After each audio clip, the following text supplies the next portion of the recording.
नमस्कार दोस्तों, स्वागत है आपका उमंग अकेडमी ए टू जेड में।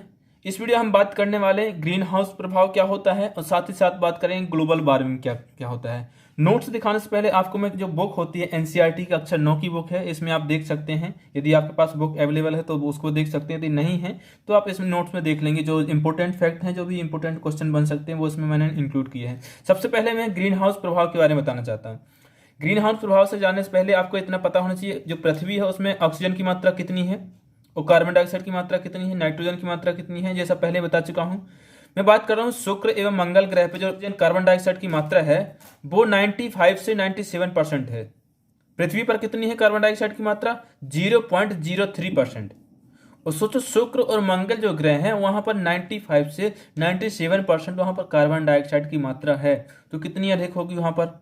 तो इसमें से यदि प्रश्न पूछा जा सकता है कि मतलब में शुक्र ग्रह पर कितनी कार्बन डाइऑक्साइड है, पृथ्वी ग्रह पर कितनी कार्बन डाइऑक्साइड है, या फिर मंगल ग्रह पर कितने प्रतिशत कार्बन डाइऑक्साइड है, तो आपको कंफ्यूज नहीं होने, आसानी से आप इसका उत्तर दे सकते हैं। अब बात करें ग्रीन हाउस प्रभाव। इसमें क्या दिया है? शीशे द्वारा ऊष्मा को रोक लेने के कारण, शीशे मतलब ग्लास द्वारा ऊष्मा को रोक लेने के कारण शीशे के अंदर का तापमान बाहर के तापमान से काफी अधिक हो जाता है। आपने देखा होगा, यदि आप कभी कांच का एक छोटा सा बॉक्स बनाएंगे या फिर घर बनाएंगे, तो उसमें यदि आप देखेंगे उसके अंदर यदि रहोगे, आप बंद कमरे में भी रहोगे, यदि पक्के कमरे में रहते हैं तो आपको देखा होगा कि बाहर निकलेंगे कितनी भी गर्मी हो, यदि बाहर निकलेंगे तो बाहर की हवा क्या है आपको ठंडी लगेगी, लेकिन अंदर क्या है गर्मी रहती है। गर्मी के दिन शुरू होंगे जब आपको पता चलेगा कि अंदर कितना गर्म रहता है। तो वो क्या होता है, ठंडे मौसमों में उष्णकटिबंधीय पौधों को गर्म रखने के लिए आवरण बनाने की प्रक्रिया में इस अवधारणा का प्रयोग किया जाता है। ये जो अवधारणा होती है ग्रीन हाउस की, ये जहां पर ठंडे मौसम होते हैं वहां पर पेड़ पौधे कैसे रहेंगे? यदि बहुत ज्यादा ठंडी होगी तो वहां पर तो पेड़ पौधे रह नहीं सकते, क्योंकि उनको प्रकाश की आवश्यकता ही पड़ती है, ऊष्मा की आवश्यकता पड़ती है, तो कहां से मिलेगी? तो कांच के एक ऐसा घर बनाया जाता है, ऐसा वातावरण दिया जाता है जिससे क्या है वहां पर गर्मी रहे। वो गर्मी रहेगी तो उसमें क्या है, उनका जो अंकुरण होगा, जितनी उसकी आवश्यकता होगी, पौधों की वृद्धि होगी, तो गर्मी हीट रहेगी, जिसकी वजह से क्या है अंकुरित होते पेड़ पौधे बढ़ते हैं। वहां पर इस अवधारणा का प्रयोग किया जाता है ठंडे प्रदेशों में। इस प्रकार के आवरण को ग्रीन हाउस कहते हैं। इस प्रकार के आवरण के क्या कहते हैं? ग्रीन हाउस कहते हैं। वायुमंडलीय प्रक्रियाओं में भी ग्रीन हाउस होता है। कुछ गैसें पृथ्वी से ऊष्मा को पृथ्वी के वायुमंडल के बाहर जाने से रोकती हैं। अभी आपने क्या एक कांच का उदाहरण लिया कि यदि मान लो जे कोई बॉक्स है, जे आपने कांच का कोई बॉक्स बना लिया, जे इतना ऐसा बॉक्स बना, ठीक है, ऊपर से यदि सूर्य की रोशनी आएगी, ठीक है, सूर्य की रोशनी आएगी तो गर्म होगा। कि जो प्रेशर कुकर होता है उसके जो भाप होती है, भाप ज्यादा गर्म होती है।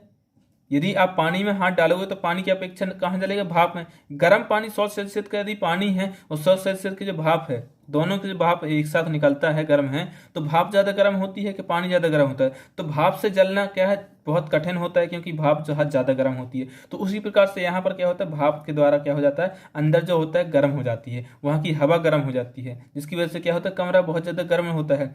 उसी प्रकार का यहाँ पर दिया है।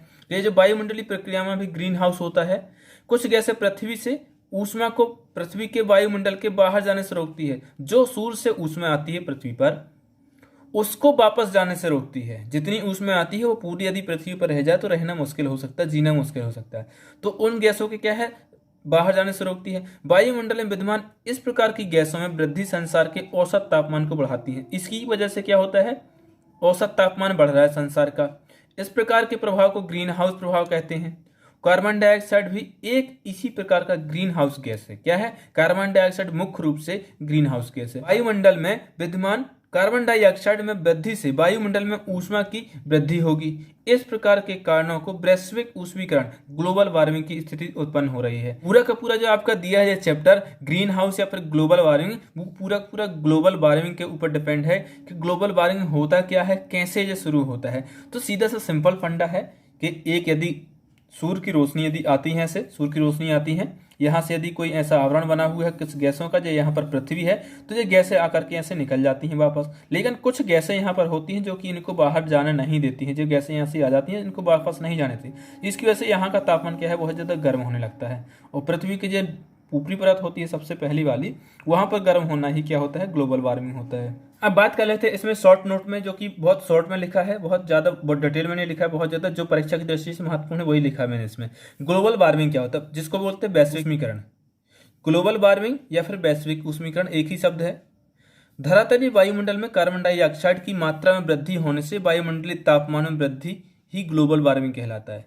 जो धरातलीय मतलब जो भूमि का तापमान है उसमें वायुमंडल में क्या होती है, तापमान की वृद्धि होती है, उसी को क्या कहते हैं, ग्लोबल वार्मिंग कहते हैं। और ये एक स्थान पर नहीं तो पर्टिकुलर स्थान है, पूरे विश्व में हो रहा है, पूरे विश्व में तापमान बढ़ रहा है, इसी को क्या है, ग्लोबल वार्मिंग कहते हैं। इसके कारण क्या है, मुख्य रूप से कारण क्या है, जीवाश्म ईंधन जलने से उत्पन्न CO2 गैसों में वृद्धि से इसका मुख्य कारण है। इतने सारे ईंधन जलाते हैं, कोयला, पेट्रोल, डीजल, लकड़ी, तो इससे क्या होता है, CO2 निकलता है, इसी वजह से ग्लोबल वार्मिंग बहुत ज्यादा बढ़ रहा है। वृक्षों की कटाई से वायुमंडल में कार्बन डाइऑक्साइड की मात्रा का बढ़ना। वृक्ष की कटाई हो जाएगी तो ऑक्सीजन की मात्रा कम उत्पन्न होगी, जिसकी वजह से कार्बन डाइऑक्साइड की मात्रा बढ़ जाएगी। वनों के जलने से उत्पन्न मीथेन गैस से, वनों को यदि जलाते तो उससे कार्बन डाइऑक्साइड भी निकलती है, मीथेन गैस भी निकलती है, जिसकी वजह से क्या होता है, ग्रीन हाउस प्रभाव होता है।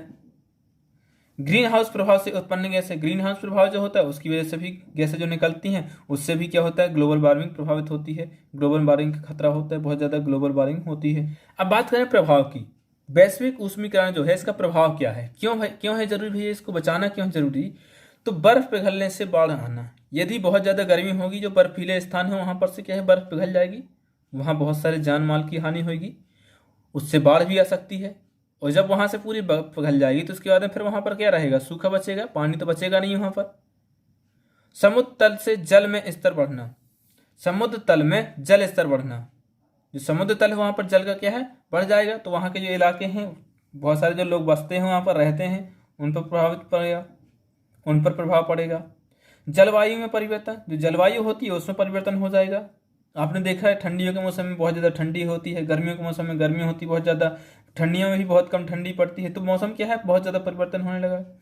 फसलों का उत्पादन कम होता है, फसल जो होती है वो भी प्रभावित होती है। यदि फसल क्या है, जिसको जितनी मान लो 15 सेल्सियस टेम्परेचर की जरूरत है यदि किसी फसल को, यदि बिल्कुल 0 सेल्सियस पहुंच जाए तो वो फसल बर्बाद हो जाएगी। बहुत ज़्यादा पानी भर जाता है तो सड़ जाती है फसल, बहुत ज़्यादा कोहरा हो जाता है, धुंध हो जाती है, तो उसकी कारण भी फसल बर्बाद हो जाती है। और बहुत ज़्यादा गर्मी होने के कारण भी क्या हो जाता है, पानी की कमी बहुत ज़्यादा होती है, जिसके कारण फसलें सूख जाती हैं। मनुष्य में डेंगू, मलेरिया, प्लेग, पीलिया, श्वसन संबंधी तथा चर्म रोग जैसे बीमारी की वृद्धि होती है। पीलिया रोग कैसे होता है, पानी जो गंदा पानी होता है, किसी न किसी प्रकार से गंदा पानी पी लेते हैं। डेंगू मलेरिया जैसे कहाँ पर पनपते हैं, ठंडी में, जो आपने देखा हो ठंडी में मलेरिया डेंगू बहुत कम फैलता है, लेकिन जैसे ही गर्मी आती तो प्लेग जैसी बीमारियां, पीलिया और जो डेंगू मलेरिया बहुत ज़्यादा फैलने लगती हैं। श्वसन संबंधी बीमारी हो सकती है, क्योंकि वातावरण में इतना ज़्यादा कार्बन डाइऑक्साइड हो गया है, इतनी सारी विषैली गैसें हो गई हैं, जिससे श्वसन संबंधी बीमारी हो जाती है, चर्म रोग का खतरा हो जाता है। ग्लोबल वार्मिंग को कम करने के उपाय क्या कर सकते हैं, CO2 गैस को कम करें, वृक्षारोपण अत्यधिक करें, पवन ऊर्जा और सौर ऊर्जा को बढ़ाना चाहिए, जीवाश्म ईंधनों का प्रयोग कम करें, CFC को कम करने के उपाय करें। मुख्य रूप से सीधा सीधा कहना है कि जो जीवाश्म ईंधन है उसका कम से कम उपयोग करें। जो तीसरी वाली लाइन है, ये पवन ऊर्जा, सौर ऊर्जा से चले जो वाहन है उनका उपयोग करें। जल विद्युत ऊर्जा का सबसे ज्यादा उपयोग कर सकते हैं आप, यदि देखिए इलेक्ट्रिक वाहन आजकल चलने लगे, सबसे ज्यादा बस, गाड़ी ये सब चलते हैं, तो उससे क्या होता है, बहुत सारी गैसें निकलती हैं, इस तरीके से इसका बचाव कर सकते हैं। बात करें ग्रीन हाउस प्रभाव की, ग्रीन हाउस प्रभाव के बारे में पहले ही मैंने बुक से बता दिया है, फिर भी नोट्स में जो लिखा है वो भी बता देता हूँ। वायुमंडल में गैसों के असंतुलन से पृथ्वी द्वारा सूर्य की किरणों को अवशोषित करने के बाद वापस न कर पाने से पृथ्वी वातावरण गर्म हो जाती है, पृथ्वी या फिर वातावरण क्या हो जाता है, गर्म हो जाता है, जिसे ग्रीन हाउस प्रभाव कहते हैं। जो सूर्य की किरणें आती हैं उनको अवशोषित तो कर लेती है पृथ्वी, लेकिन उसको वापस नहीं भेज पाती है। क्यों नहीं भेज पाती, क्योंकि जो एक जो परत होती है, जब ऐसी परत बन जाती है ऊपर, जो ऐसे सूर्य की किरणें आएंगी, इसको ऐसे वापस यहाँ तक तो भेज देती है, इसके बाहर नहीं भेज पाती है। इसकी वजह से यहाँ का वातावरण गर्म हो जाता है। इसकी वजह से क्या होता है, इसी को गर्म हो जाता है और इसी को बोला जाता है ग्रीन हाउस प्रभाव। ग्रीन हाउस प्रभाव को प्रभावित करने वाली गैसें कौन कौन सी गैसें हैं, ग्रीन हाउस प्रभाव को प्रभावित करने वाली। सबसे पहले कार्बन डाइऑक्साइड सबसे टॉप पर है, सबसे ज्यादा इसी का प्रश्न पूछा जाता है। उसके बाद मीथेन है, मीथेन भी ग्रीन हाउस प्रभाव को इफेक्ट करती है। जे इसको आपको कंफ्यूजन में नहीं रहने, मीथेन नहीं, सबसे ज्यादा आपको ऑप्शन में मिलेगा निम्न में से कौन सी गैस है जो ग्रीन हाउस प्रभाव को प्रभावित नहीं करती या फिर ग्लोबल वार्मिंग को प्रभावित नहीं करती। तो मीथेन को सब लोग टिक कर देते हैं, लेकिन मीथेन क्या है, प्रभावित करती है। CFC क्लोरोफ्लोरोकार्बन जो है यही प्रभावित कर, nitrous oxide N2O, sulphur hexafluoride जो है वो भी प्रभावित करती है। परफ्लोरोकार्बन PFC, परफ्लोरोकार्बन, PFC का फुल फॉर्म पूछा जा सकता है, PFC का full form perfluorocarbon. Ozone O3, trifluoromethyl sulphur pentafluoride, S F5CF3।